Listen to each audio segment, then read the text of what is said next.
Elijah Alejo, time out muna sa kontrabida role sa upcoming movie na Field Trip. Sa StoryCon, upcoming movie na Field Trip, humarap sa press ang mga bibida dito na sina Elijah Alejo, MJ Manuel at Gab Dekit na excited na sa kani-kanilang role sa nasabing pelikula. Dumalo din sa StoryCon ang aktor na si Alex Medina at Dindo Arroyo. Samantala, ayon sa direktor nito na si Jose Olinares, shock daw ang makaka-relate ay ang mga kabataan sa kwento ng pelikula dahil halos lahat ay nakararanas nito.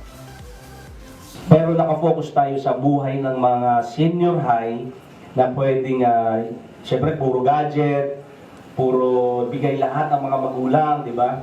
Although our film is glossy kasi Montessori yung concept natin, kumbaga yung high school dito is private school, no?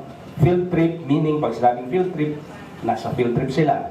Suspense ended nila is Very thankful at excited naman ang bida sa pelikulang Field Trip na si Elijah. Siyempre po, happy po ako, blessed, kasi nabigyan po ako ng movie. And excited, kasi ngayon lang po ako gagawa ng movie na suspense adventure. So, thank you po, Direk.